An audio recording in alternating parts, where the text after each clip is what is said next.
فرزند زہرا یہ حالات برے ہیں۔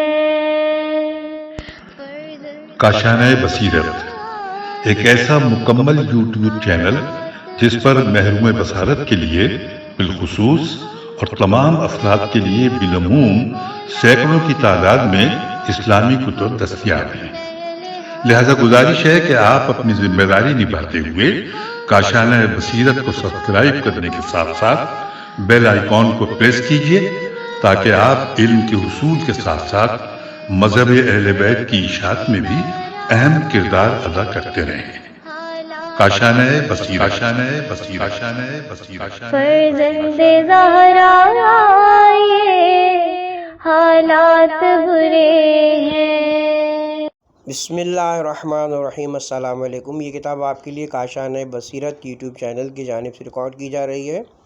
نام کتاب احسن الفوائد فی شرح رسالہ اعتقادیہ، تالیف شیخ صدوق علیہ رحمہ۔ اب ہم کتاب کا پارٹ نمبر 48 پڑھیں گے، صفحہ نمبر 496، 34واں باب، انبیاء اور رسول، ملائکہ اور حجتائے خداوندی کے متعلق عقیدہ۔ حضرت شیخ ابو جعفر فرماتے ہیں کہ ہمارا یہ عقیدہ ہے کہ انبیاء و مرسلین اور حجتائے رب العالمین یعنی ائمہ طاہرین صلوات اللہ علیہم اجمعین فرشتوں سے افضل و اشرف ہیں، اس لیے کہ جب خداوند عالم نے فرشتوں سے ارشاد فرمایا کہ میں زمین میں اپنا خلیفہ بنانے والا ہوں، تو جواباً فرشتوں نے کہا اے پروردگارہ، تو ایسے شخص کو زمین میں خلیفہ بناتا ہے جو اس میں فساد اور خوریزی کرے گا، حالانکہ ہم تیری تسبیح و تقدیس کرتے ہیں۔ اللہ تبارک و تعالیٰ نے فرمایا میں وہ کچھ جانتا ہوں جو تم نہیں جانتے۔ فرشتوں کی اس گفتگو سے ظاہر ہے کہ وہ ایک تمنا رکھتے ہیں، اور وہ تمنا حضرت آدم کی منزلت اور ان کے مرتبے کا حاصل کرنا۔ ظاہر ہے کہ فرشتوں نے اسی مرتبے کی تمنا ظاہر کی تھی جو ان کے اپنے مرتبے مقام سے بلند تر تھا۔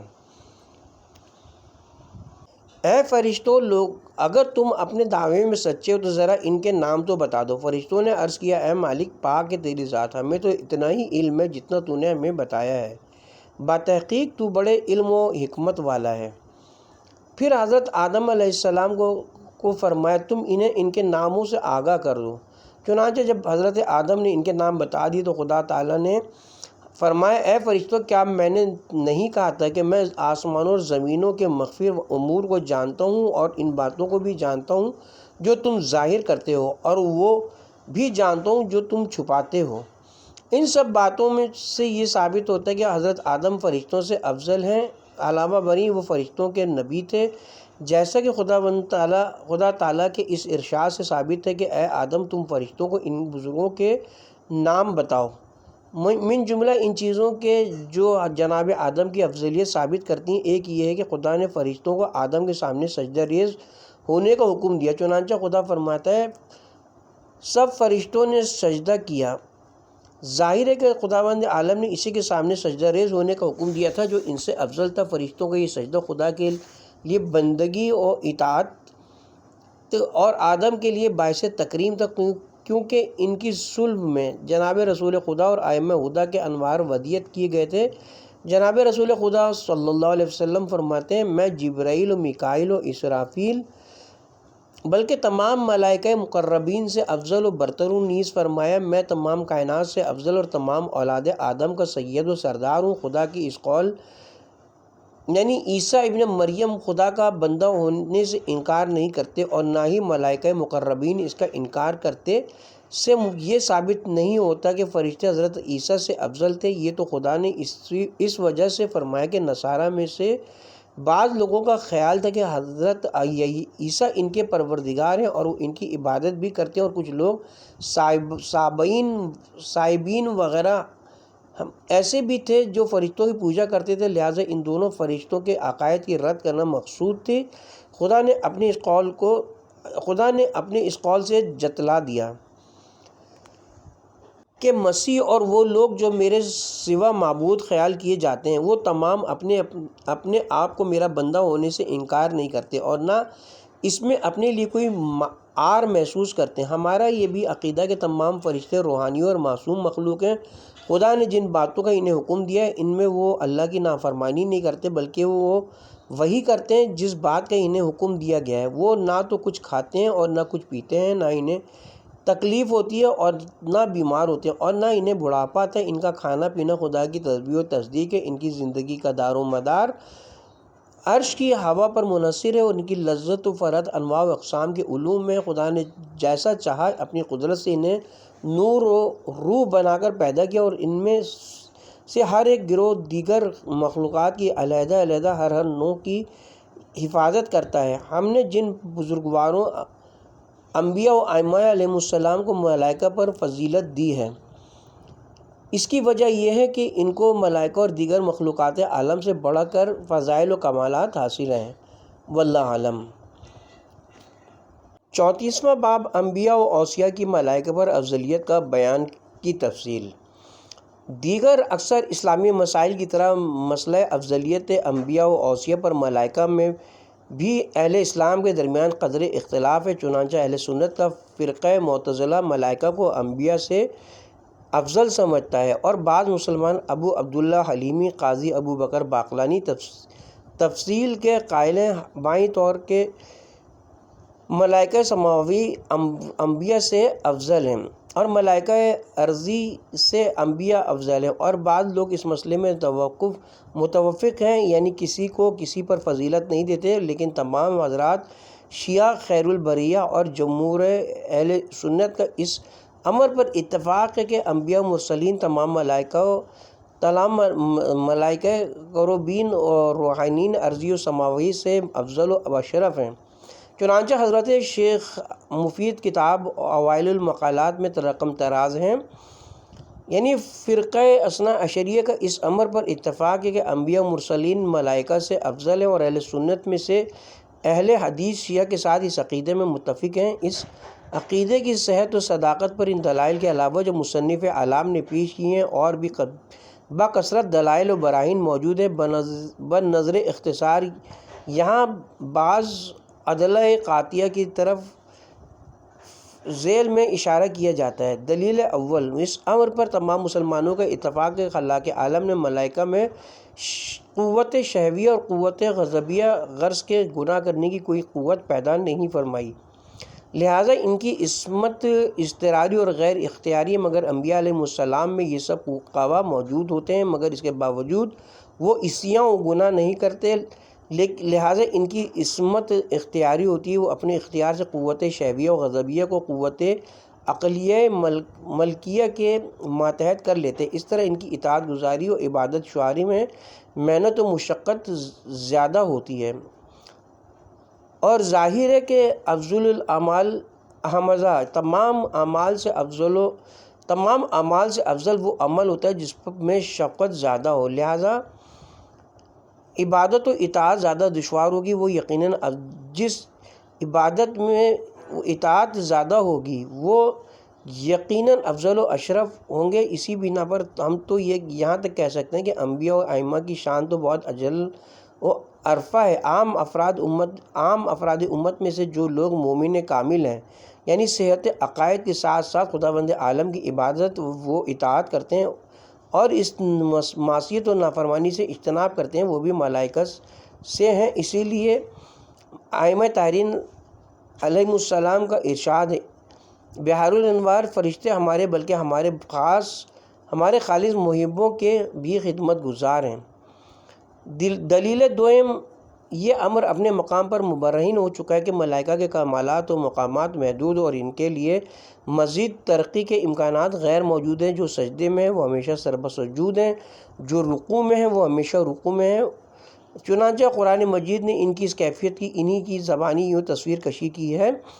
پارہ نمبر 24 سورہ صفات، رکوع نمبر 9، اور ہم میں سے ایک بھی ایسا نہیں ہے جس کے لیے ایک معین ٹھکانہ نہ ہو، اور یقیناً ہم سب باندھنے والے ہیں اور بے شک ہم تسبیح کرنے والے ہیں۔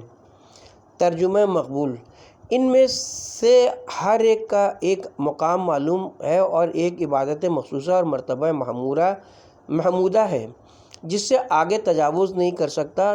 چنانچہ جناب امیر المومنین اسی امر کے متعلق ارشاد فرماتے ہیں، بعض سربسجود ہیں جو کبھی رکوع نہیں جا کرتے، اور بعض اس طرح رکوع میں ہیں کہ کبھی سر بلند نہیں کرتے، اور بعض یوں سب بستہ ہیں کہ کبھی اپنی جگہ سے نہیں ہٹتے، اور بعض یوں تسبیح کناں ہیں کہ انہیں نیند تسبیح و تقدیس سے بات نہیں رکھتی۔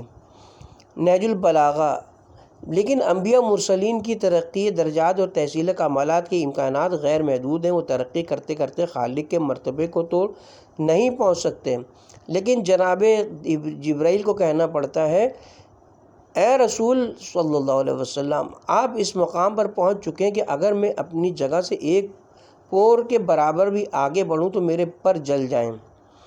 ارباب عقل و دانش جانتے ہیں کہ جن کی ترقی کے امکانات غیر محدود ہوں وہ یقیناً ان سے افضل و اشرف ہوں گے، جن کی ترقی کے وسائل محدود و محصور و محدود ہوں گے۔ دلیل سوم۔ پیغمبر اسلام کی تصریحات موجود ہیں کہ انبیاء ملائکہ سے افضل ہیں، چنانچہ علامہ جزائری علیہ رحمہ انوار نعمانیہ میں جناب امام رضا علیہ السلام سے روایت کرتے ہیں کہ ایک مرتبہ جناب امیر المومنین علیہ السلام نے جناب رسول خدا صلی اللہ علیہ وسلم سے دریافت کیا، یا رسول اللہ، آپ افضل ہیں یا جبرائیل؟ آپ نے فرمایا، یا علی، خداوند عالم نے اپنے تمام انبیاء و مرسلین کو ملائکہ مقربین سے افضل قرار دیا اور مجھے تمام انبیاء و مرسلین پر بھی افضلیت عطا فرمائی ہے، لہٰذا میں تو بطریق اولیٰ و ملائکہ سے افضل ہوں گا۔ یا علی، میرے بعد یہ افضلیت تجھے اور تیرے بعد آنے والے دوسرے ائمہ طاہرین کو حاصل ہے، بتحقیق ملائکہ ہمارے اور ہمارے محبت داروں کے خادم ہیں۔ یا علی، جو ملائکہ حامل عرش ہیں اور جو اس کے ارد گرد ہیں، وہ خدا عز و جل کی تسبیح و تقدیس کرتے ہیں اور ان لوگوں کے لیے طلب مغفرت کرتے ہیں جو ہماری ولایت پر ایمان رکھتے ہیں۔ یا علی، اگر ہم نہ ہوتے تو خدا عز و جل آدم و حوا، جنت و دوزخ اور آسمان و زمین میں سے کسی شے کو پیدا نہ کرتا، دریں حالات ہم کس طرح ملائکہ سے افضل نہ ہوں گے؟ بعد ازاں بھی یہ کہنا کہ ملائکہ انبیاء سے افضل ہے تکذیب رسول نہیں تو اور کیا ہے؟ دلیل چہارم، خلاق عالم سورہ انعام میں حضرت نوح، لوط، ابراہیم، یعقوب، اسحاق، داؤد، سلیمان، موسیٰ، ہارون، زکریا، یحییٰ اور عیسیٰ علیہ السلام کا ذکر کر کے ارشاد فرماتا ہے، یعنی ان میں سے ہر ایک کو ہم نے تمام جہان والوں پر فضیلت دی۔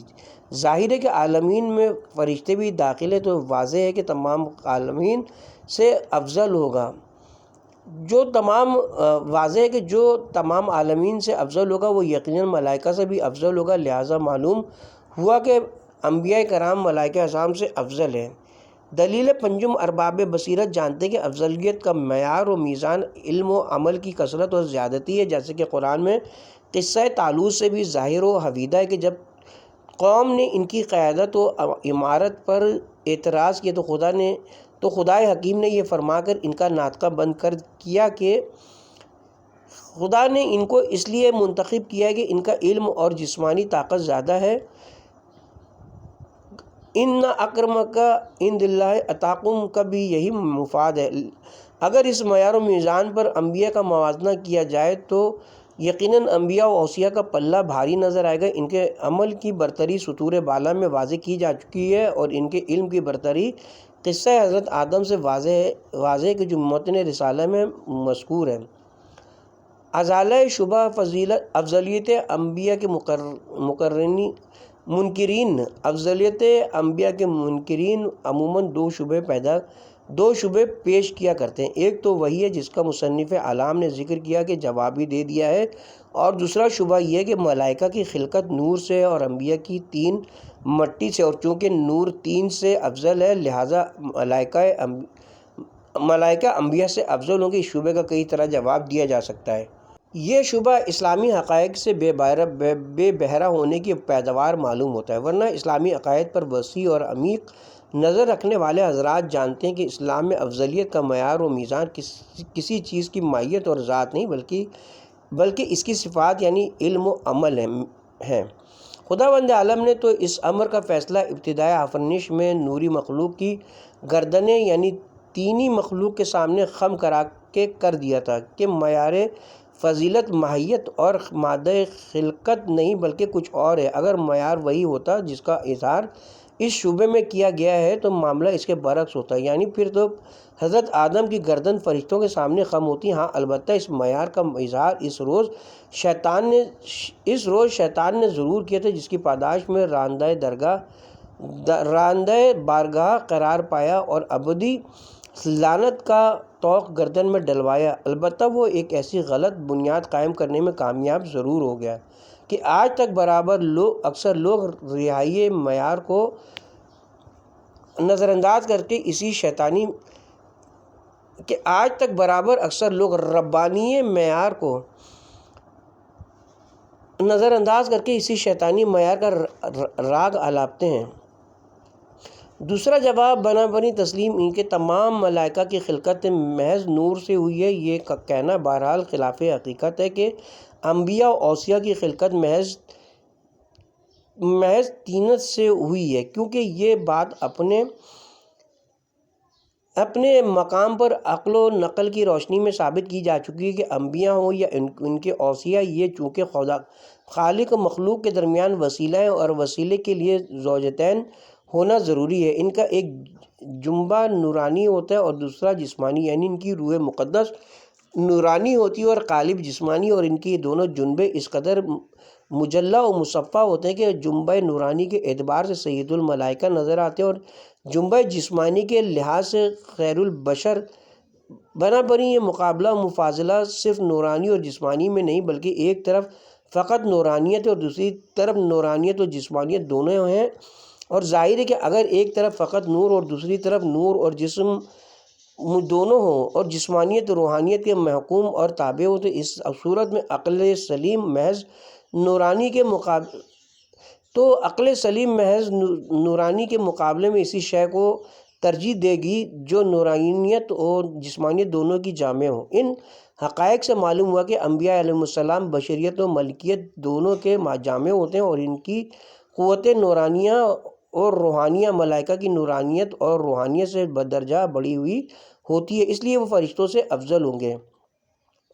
تیسرا جواب بنا بر تنزیل ہم کہتے ہیں کہ اگر بالفرض یہ تسلیم بھی کر لیا جائے کہ انبیاء و اوصیاء کی خلقت صرف طین سے ہی ہوئی ہے اور اس میں کوئی عنصر نور شامل نہیں ہوتا، تو اتنا تو معترض کو بھی ماننا پڑے گا کہ ان کے ساتھ روح نبوتی و امامتی موجود ہوتی ہے جو بنص قرآنی نورانی ہے۔ سورہ شعراء پارہ نمبر 25 رکوع نمبر 6، ہم نے اس کو ایک نور قرار دیا جس کے ذریعے سے ہم اپنے بندوں میں سے جس کو چاہے ہدایت کریں، ترجمہ مقبول۔ لہٰذا وہ اسی نور نبوتی کی وجہ سے ملائکہ سے افضل و اشرف قرار پاتے ہیں۔ حضرت صادق علیہ السلام ارشاد فرماتے ہیں کہ شیطان نے اپنی ناریت کا جناب آدم کی طینت سے ساتھ قیاس کیا تھا، اگر وہ ناریت کا آدم کی نوریت کے ساتھ متقابل کرتا تو اس پر آدم کی افضلیت اجاگر ہو جاتی۔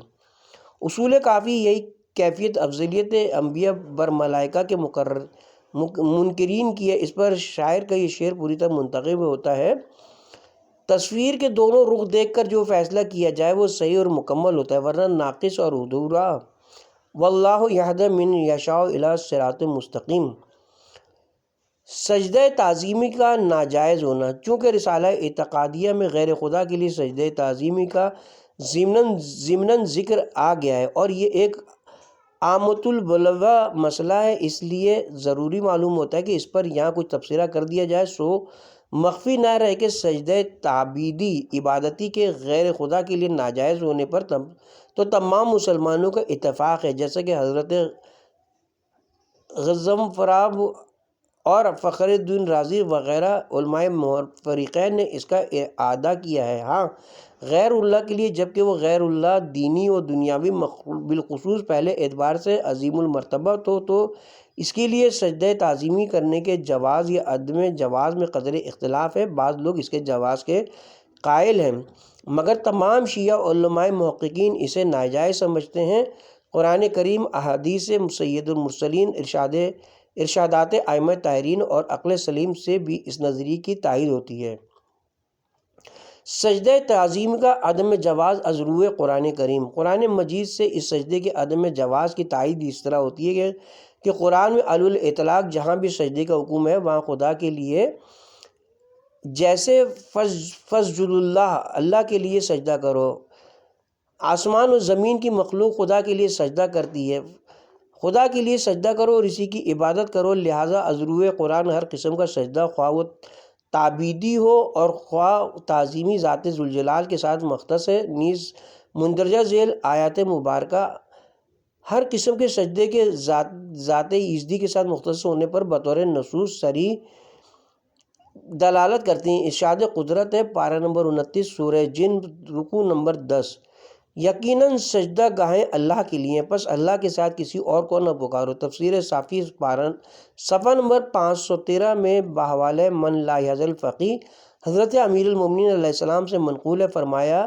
المساجد سے مراد اعضائے سجدہ ہیں، یعنی پیشانی، دونوں ہتھیلیاں، دونوں گھٹنے اور پاؤں کے دونوں انگوٹھے۔ اسی مضمون کی روایت اصول کافی میں جناب امام جعفر صادق علیہ السلام سے اور تفسیر عیاشی میں امام محمد تقی علیہ السلام سے مروی ہے، نیز تفسیر قمی میں بھی یہی مضمون موجود ہے۔ محقق شیخ بہائی علیہ رحمہ 40 میں بذیل شرح حدیث ہفتم لکھتے ہیں، معتصم عباسی نے حضرت امام رضا سے اس آیت کا مطلب دریافت کیا، آپ نے فرمایا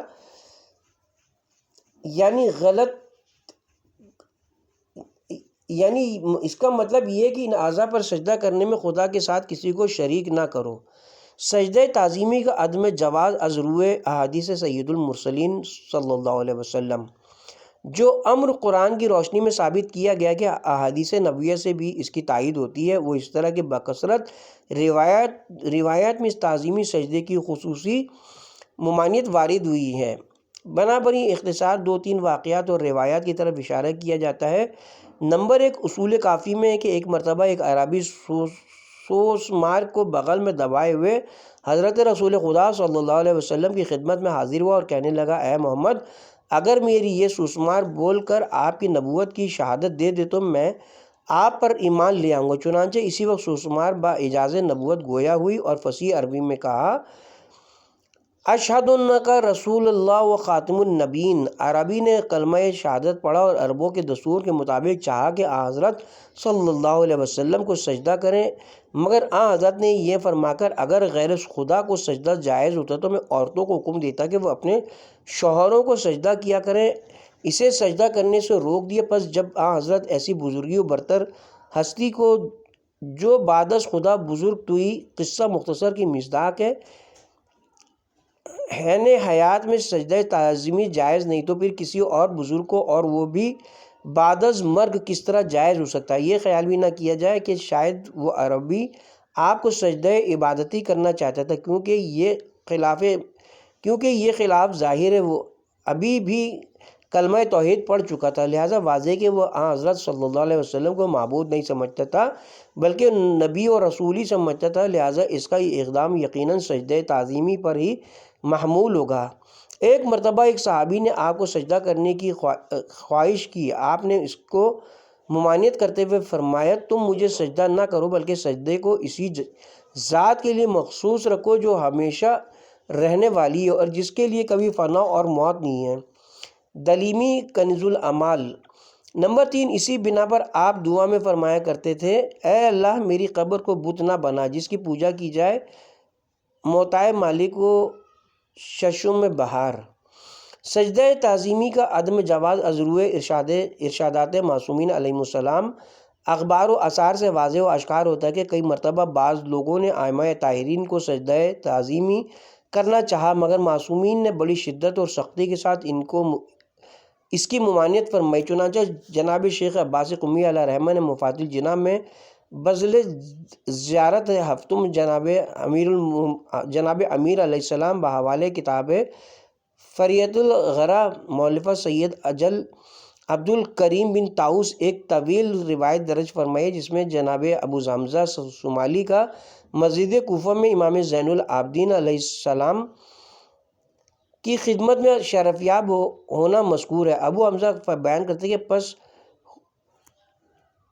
میں آپ کے پاؤں پر گر گیا جس سے سجدے کی شکل بن گئی اور چاہا کہ آپ کے قدم میں مبارک کو بوسہ دوں، مگر جناب نے مجھے ایسا نہ کرنے دیا اور میرے سر کو اپنے دستے حق پرست بلند کر کے فرمایا ایسا نہ کرو، سجدہ سوائے خداوند عالم کے اور کسی کے لیے جائز نہیں ہے۔ ظاہر ہے کہ جناب ابو حمزہ مومن و محیط تھا، وہ یہ اقدام امام کو معبود سمجھ کر تو نہیں کر رہا تھا بلکہ بغرض تعظیم و تکریمی ایسا کرنا چاہتا تھا، مگر امام عالی مقام نے اس کی بھی ممانعت کر کے اس کے عدم جواز پر نص قائم کر دی۔ پس جب خود ذات امام عالی مقام کو سجدہ تعظیمی روا نہیں ہے تو ان کے قبور مقدسہ کو کیوں کر جائز ہو سکتا ہے؟ بعض روایت میں وارد ہے کہ ایک جاسلی پادری نے حضرت امیر المومنین علیہ السلام کی شخصیت سے متاثر ہو کر آپ کو سجدہ کرنا چاہا۔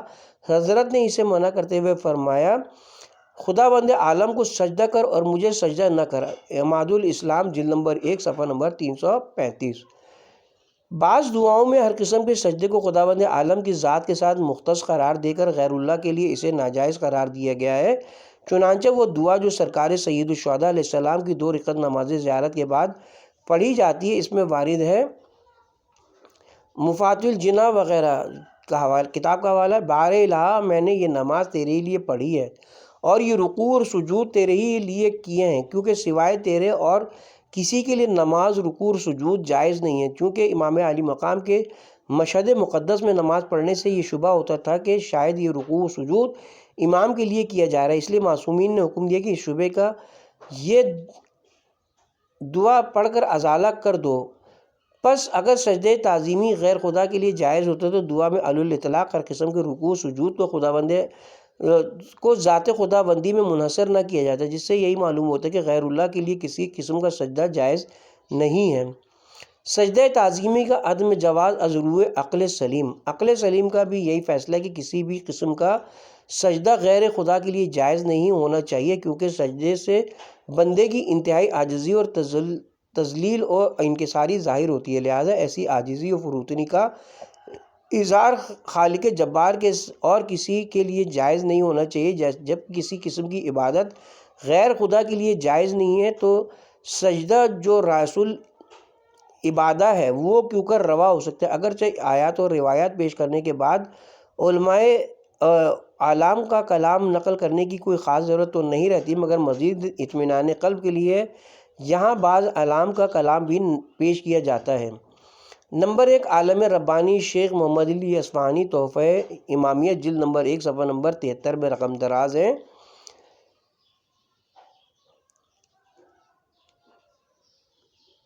سجدہ کسی صورت میں بھی غیر خدا کو جائز نہیں ہے، اگرچہ بقصد تعظیمی کیوں نہ ہو، کیونکہ اس کی حرمت مطلقہ پر اجماع قائم ہے۔ حضرت غضنفر المعاب کے کلام حق ترجمان سے واضح عیاں ہوتا ہے کہ غیر خدا کے لیے سجدے کی حرمت میں تمام علماء کا اتفاق ہے۔ بعد ازاں یعنی اگر کوئی نیم ملا اس کے جواز کا ڈھنڈورا پیٹتا ہے تو وہ اپنی جہالت و ضلالت کا ثبوت فراہم کرتا ہے، اس کے عدم جواز پر اس کی کٹ حجتیوں سے کچھ اثر نہیں پڑتا۔ ایک عظیم شبے کا ازالہ جو لوگ سجدہ تعظیمی کو غیر خدا کے لیے جائز سمجھتے ہیں وہ بموجب عموماً حضرت آدم کو ملائکہ کے سجدہ کرنے، نیز حضرت یوسف کو ان کے والدین اور ان کے بھائیوں کے سجدہ کرنے سے تمسک کیا کرتے ہیں۔ یہ استدلال بچند وجہ غلط ہے۔ اولاً یہ آیتیں مجمل ہیں، ان سے یہ بھی پتہ نہیں چلتا کہ سجدہ تعبیدی تھا یا تعظیمی، یا ان حضرات کو قبلہ سمجھ کر خدا تعالیٰ کا سجدہ کیا گیا یا ان کی تقلید و تعظیم میں کیا گیا۔ بائیں طور کہ حضرت آدم اور حضرت یوسف نے پہلے بطور شکر نعمت الہی سجدہ کیا، پھر ملائکہ اور والدین و برادران یوسف کو بھی ان کی تعظیم کا حکم دے دیا گیا، یا یہ سجود مطلق انخواء جھکنے کے معنی میں ہے، جیسا کہ اجمیوں میں تاحال روایت ہے کہ وہ بزرگوں کی جھک کر تعظیم کرتے ہیں، تو جن آیات میں اس قدر احتمالات کثیرہ موجود ہوں ان سے کسی مقصد کے استبات پر استدلال کرنا کیوں کر درست ہو سکتا ہے۔ ثانیاً ہم کہتے ہیں کہ یہ سجدہ خداوند عالم کی ذات کے لیے تھا، مگر جناب آدم و یوسف کو محض قبلہ قرار دیا گیا تھا۔ بنابراین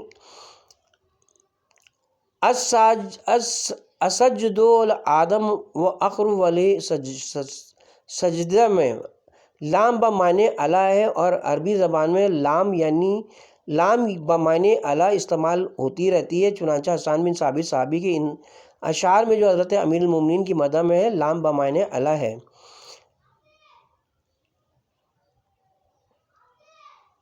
ثالثاً اگر اس سجدے کو تعظیمی بھی قرار دیا جائے جیسے کہ بعض احادیث سے متحرش ہوتا ہے، تاہم اس سے ہمارے مسئلے پر کوئی اثر نہیں پڑتا، کیونکہ جن شریعتوں میں یہ جائز تھا اب وہ شرائع منسوخ ہو چکے ہیں، لہٰذا منسوخ شدہ شریعت کے کسی عمل سے اس شریعت کے کسی مسئلے پر استدلال نہیں کیا جا سکتا جو تمام شریعتوں کی ناسخ ہے۔ چنانچہ تفسیر معالم التنزیل بغوی اور اسباب نزول سیوطی اور ہماری تفسیر بے نظیر لوائل تنزیل جلد اول صفحہ نمبر 189 میں تصریح موجود ہے کہ سابقہ شرح میں تعظیمی سجدہ جائز تھا، مگر اسلام میں اسے منسوخ کر دیا گیا اور اس کی جگہ سلام مقرر ہوا۔ ارشاد قدرت ہوتا ہے کہ نزول تک سابقہ امتوں میں سجدہ تعظیمی کا رواج تھا، مگر اس آیت کے بعد وہ منسوخ ہو گیا اور اس کی جگہ سلام مقرر ہوا۔ اسی طرح علامہ مجلسی علیہ رحمت نے بھی استفادہ فرمایا ہے۔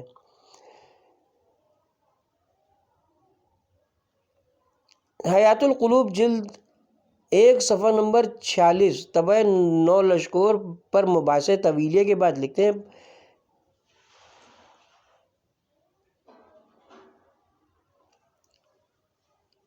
اگر بقصد تعظیم ہو تو بھی بغیر امر خدا موجب فسق ہے۔ احتمال ہے کہ بعض سابقہ امتوں میں یہ سجدہ جائز ہو مگر اس امت میں اسے حرام قرار دے دیا گیا ہو۔ غیر خدا کو سجدہ کرنے کی ممانعت کے متعلق بکثرت احادیث وارد ہوئی ہیں۔ ملائکہ کے وجود پر ایمان رکھنا ضروری ہے، یہ کتاب کی ہیڈنگ ہے۔ ملائکہ کے وجود پر ایمان رکھنا ایک مسلمان کے لیے ضروری اور لازمی ہے۔ قرآن مجید کی آیات متکاثرہ اور پیغمبر اسلام اور ان کی اولاد اطہار علیہ السلام کی روایت متواترہ ان کے وجود پر دلالت کرتی ہیں، بلکہ کتب سیر و تواریخ کے مطالعے سے ظاہر ہوتا ہے کہ دنیا کے ہر قدیم و جدید مذہب میں ملائکہ کے وجود پر کسی نہ کسی صورت میں ضرور اعتقاد رہا ہے۔ یہ اور بات ہے کہ شیطانی وسواس نے دیگر عقائد کی طرح اس عقیدے میں کچھ تغیرات پیدا کر دیا اور بعض لوگ ملائکہ کو خالقیت اور رزاقیت وغیرہ صفات میں خدا کا شریک سمجھنے لگے۔ بعض نے ان کو نبات اللہ قرار دے دیا اور بعض لوگوں نے ان کو ایسا جند اللہ، خدا کا لشکر قرار دیا کہ خدا بغیر ان کی مدد کے نہ شیاطین کا مقابلہ کر سکتا ہے اور نہ ان کو شکست دے سکتا ہے۔ لیکن اسلام نے ان تمام نظریات فاسدہ کی تردید کرتے ہوئے یہ فرمایا، یہ ملائکہ اللہ تعالیٰ کے مکرم، متحرم اور محترم اور عبادت گزار بندے ہیں جو کسی قول و فعل میں اللہ کے حکم سے تجاوز نہیں کرتے بلکہ اسی کے حکم کے مطابق عمل کرتے ہیں۔ بہرحال ملائکہ کے وجود پر تمام امامیہ بلکہ تمام امت اسلامیہ کا اتفاق ہے سوائے بعض متفلسفہ کے۔ چنانچہ سرکار علامہ مجلسی علیہ رحمہ بہار جلد 14 میں رقم طراز ہیں،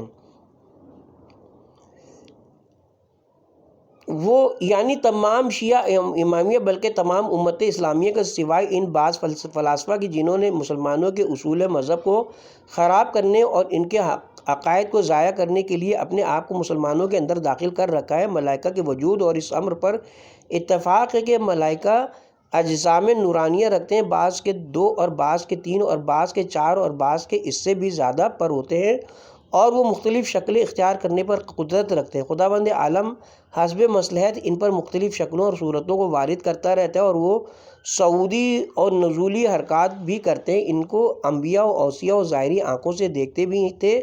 یہ کہنا کہ یہ جسم و جسمانیات سے بالکل مجرد ہے یا عقول یا نفوس